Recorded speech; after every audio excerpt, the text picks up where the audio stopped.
আসসালামু আলাইকুম। আজকে রান্না করব দেশি মাগুর মাছ, আর এগুলো একটু ছোট। আমার বাসায় চাষের মাগুর মাছটা কেউ খায় না। দেশি মাগুর মাছটা আমি কেটে সুন্দর করে ঘষে ধুয়ে নিয়েছি, আর লবণ দিয়ে কয়েকবার করে ধুয়েছি।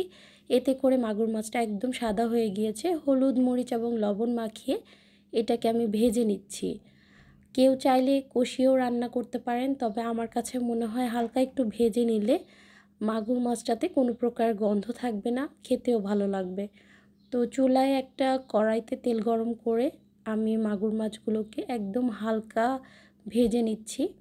আর কড়াইয়ের তেলটা খুব ভালোভাবে যদি গরম করে নেন তাহলে কিন্তু মাছগুলো কড়াইতে একদমই লেগে যাবে না। তো দেখুন, হালকা করে মাছগুলো ভেজে আমি উঠিয়ে নিচ্ছি।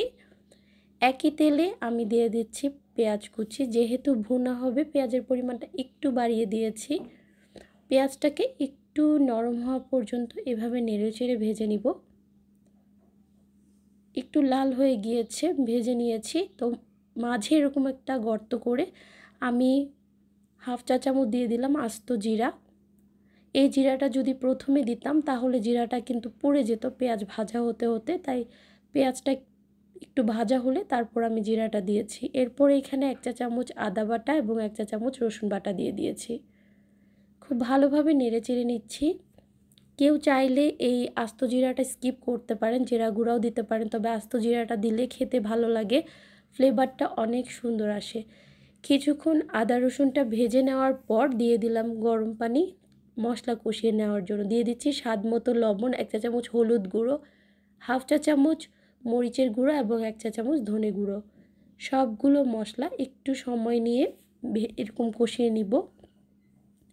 আর দিয়ে দিচ্ছি এখানে একটা পাকা টমেটো। দেশি টমেটোগুলো একটু টক, এটা দিলে খেতে ভালো লাগে। টমেটো দিয়ে বেশ কিছুক্ষণ কষিয়ে এরপরে আমি মাছের জন্য ঝোল দিয়ে দিলাম কয়েকটা কাঁচামরিচ ফালি, আর দিয়ে দিচ্ছি ভেজে রাখা মাছগুলো। আপনারা চাইলে এখানে কিন্তু আরেকটু জিরার গুঁড়ো অ্যাড করতে পারেন, তবে আমি ধনেপাতা দিব তাই জিরার গুঁড়ো আর দিচ্ছি না।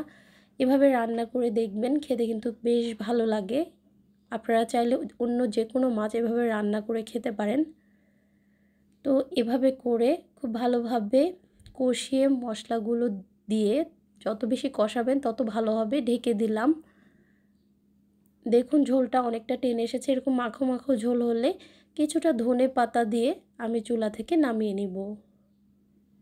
আশা করছি রেসিপিটি ভালো লাগছে। রেসিপিটি ভালো লেগে থাকে প্লিজ একটা লাইক এবং শেয়ার করবেন। চ্যানেল থেকে দেখে থাকলে চ্যানেলটি সাবস্ক্রাইব করে নেবেন, আর পেজ থেকে দেখে থাকলে পেজটি ফলো দিয়ে রাখবেন।